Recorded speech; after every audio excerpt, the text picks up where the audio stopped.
Hello everybody, my name is Fico and welcome to episode 2 of Investigating True Gaming.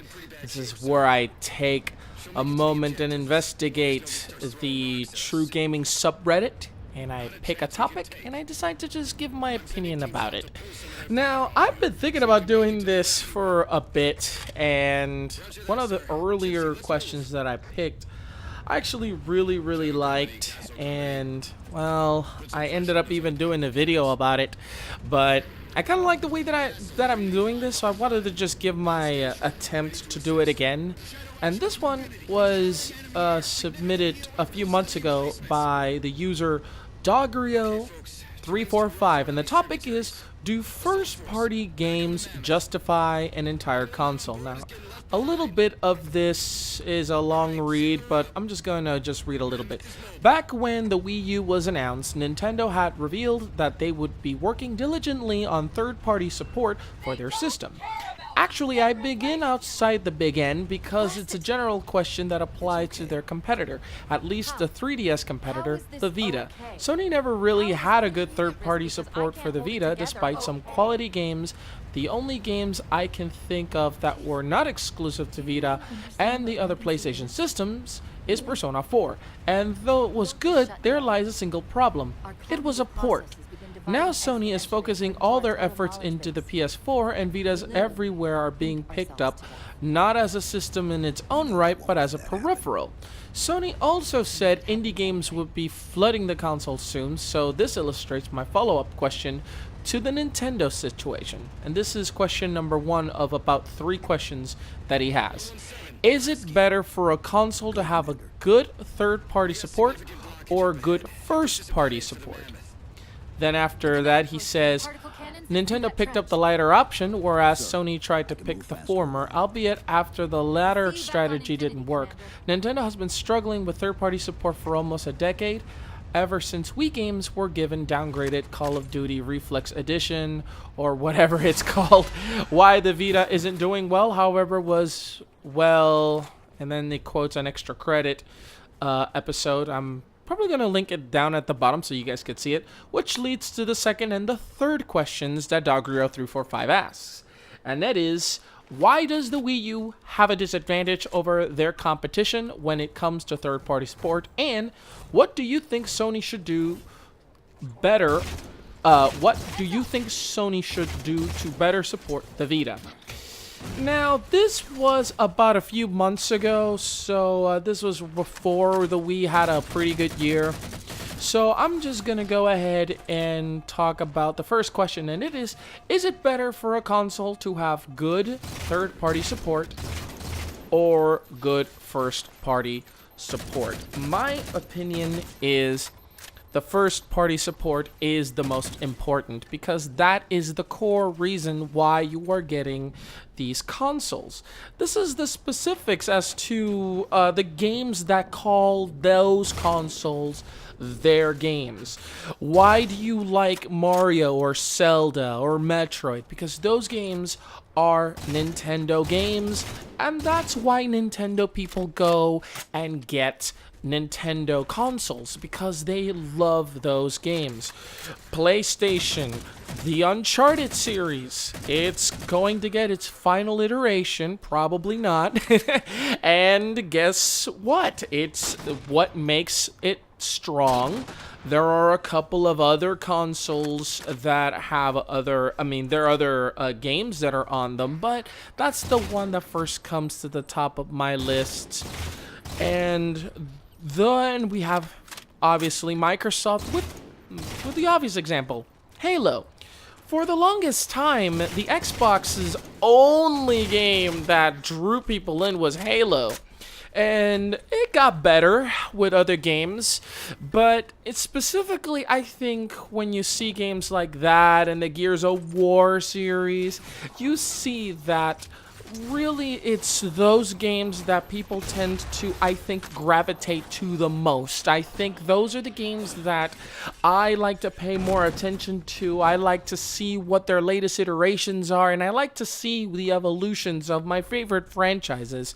Third-party games, I could always get them on PC or on the preferred console. So I think it's more important for people to get focus on those first-party games because those are the main system sellers, in my opinion.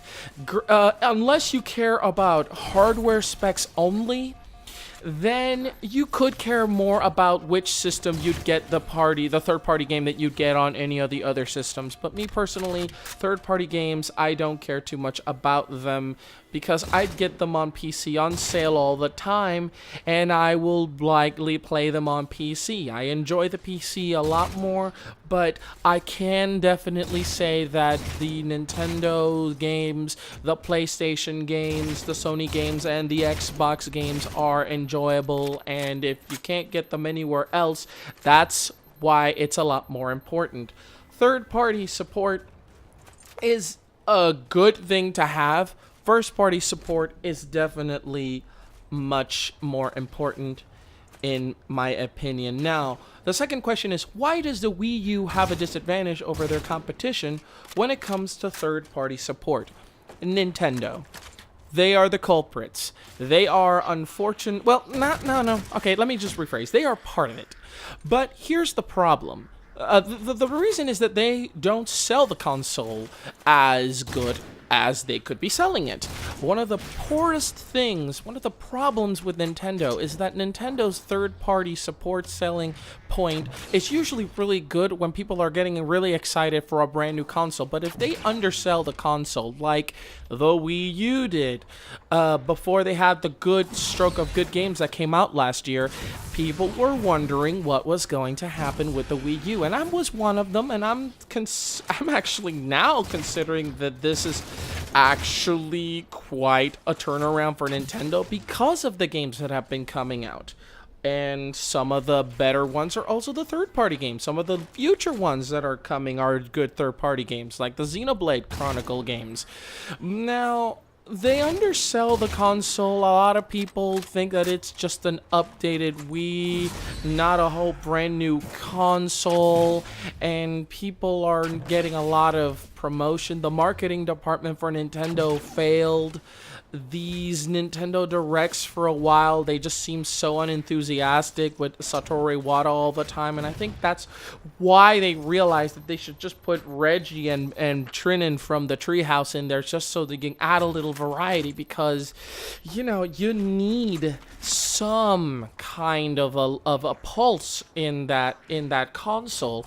Now, that pulse is going to go out to the other developers, and sadly the developers give up on it way too quickly and way too fast, and unfortunately this is a trend that has happened time and time again.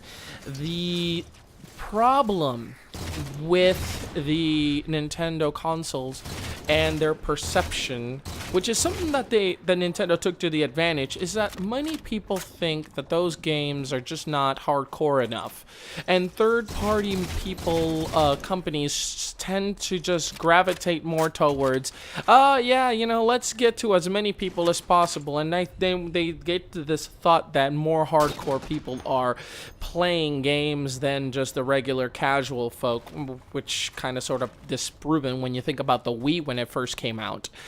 I personally think that giving up on these is not a good thing. I do understand why they do it, because it costs money to create these games for these consoles, to get them to work for these consoles, and because the Wii and the Wii U has a distinctly different experience, they basically have to refocus the team to make it so that it could get the working version of this game for that console. So they figured, you know, we're getting the games to other selling ones, so why waste my time with a console that's barely a blip on the screen? And It's happened before, and before their third-party support has been stronger, mainly because those consoles were getting a lot more better attention, and that's why we got much better third-party support before. With the Wii U, not a lot of people, back then at least when I was reading this, were caring too much about it, and third-party companies are pretty much the first ones to lose. Unfortunately, it's a bad chain of events. They lose interest, they don't get the games, all of a sudden there's no games coming out for the console except the first party games. And the revolving door happens over and over and over. I think now, because of Smash and because of Bayonetta 2, which was actually a wonderful third-party game that Nintendo just gave them a shot, and this eventually, the only way we were going to see Bayonetta 2 was for the Wii U. A lot of people were mad, but at the end, when they heard about why this happened, I think a lot of people understood. I don't think a lot of people gave this studio a chance before. And Bayonetta 2, even though the sales don't reflect, I do think that it's a testament towards Nintendo's at least attempting to get third parties to go in. I just think they need to try a little bit harder. They need to sell the console more. I think Nintendo is at more fault than anybody than this, because they're the ones that are supposed to be selling the console's controls and the fun you're gonna have. How are you gonna have more fun playing a game that looks better on another console? That's what they failed to do. So instead, they just went, you know what? That's fine, because we still got our first party. And that's another reason why Nintendo's at fault with this here too. The third question is, what do you think Sony should do better to better support the Vita? Now, he says, personally, I think a console needs a good mix of the two formulas because we both need a reason to buy the console, la la la la la. He doesn't say. Okay, but what I'll say what the Vita needs. A few months ago, I would have said they definitely do need attention. And Sony is, I think, at fault again, just like Nintendo is at fault for kind of just faltering on the third party. I think Sony's at fault here because I mean, I don't know what was their intent or their direction for the Vita. It never seemed clear what it was that they wanted for the Vita. We weren't getting a lot of games. At first we were, but then all of a sudden they fizzed away. And that continues today. I was in Puerto Rico not too long ago when a friend of that I'm a cousin of my cousin's boyfriend I met, and he's really cool, and I went with him to GameStop. To my chagrin, I really didn't want to be there, but anyway, he he went and bought the Vita and Soul Sacrifice because I told him it was like Monster Hunter. And the main reason why he wanted it was because he got the ability to play it through remote play. That is really what the Vita has become. It's become a way to play your PlayStation 4 when you don't have to be in your PlayStation 4 directly sitting in front of the TV. To me, and the fact that Sony's kind of allowed this to happen, that's kind of the big problem with the Vita. If Sony doesn't have a reason to offer you the Vita, you don't have a reason to buy it. They don't focus on getting this promoted so that people could go make games for it. Why am I gonna care? There's a reason to care. What could they do? Well, they could stop redesigning it. I mean, they went from like a nice OLED screen and they reduced it, I think, in price, and they put a regular LCD, and it's cheaper now.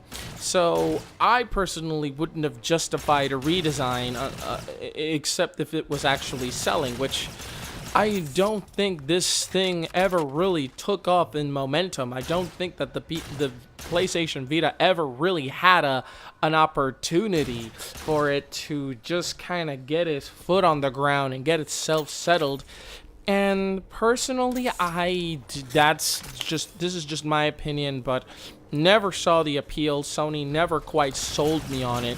It was an expensive piece of hardware with expensive memory cards and games. They weren't promoting the games, they were promoting a lot of tech. Yes, the Vita is a hardware marvel, but the reason you buy a console like this to take with you is because of the games. If you don't have the games, you don't got a reason. you don't have a reason to buy the Vita. And Sony is at complete fault. I honestly, a few months ago, I would have said that they still have a chance for it. Nowadays, I don't think that's possible. 2015 is proving to be an even bigger year for Nintendo. Next month, we're getting the new 3DS XL coming out with The Legend of Zelda, Majora's Mask 3D, and Monster Hunter 4 Ultimate, both coming out both on the same day this new console comes out. And I personally just do not see hope for the Vita. I don't see, I honestly, I think that Sony should definitely just cut their losses because nobody's buying it, no games are being made, and it's a shame. I would like them to get some ground, but right now, with every passing E3, with every announcement, with every conference that is an E3, you hear less and less about the Vita. So I think they are even themselves giving up. But anyway, that's just my opinion. That's just me. This is what I think. If you have a different opinion, leave me down below some comments. If you want to answer the 3 questions, go ahead and give me your answers down below. If you want to contribute to the actual subreddit, if you've got a Reddit account, go to the True Gaming subreddit, join it, and join in on the discussion. And I'll link the subreddit down below directly so you guys don't have to just go through that list. It was a few months ago. I'm saving you a little bit of time to look for it. So, and the usuals, subscribe if you want, like this video if you liked it, and go into my Facebook and you want to just follow whatever else I do there, go ahead and just click on the like so you can see other updates of what I post there. So thank you so much for listening, and you all have yourselves a great day. Thank you. And as always, my name is Fico, and that was my gaming mind. Peace out, guys.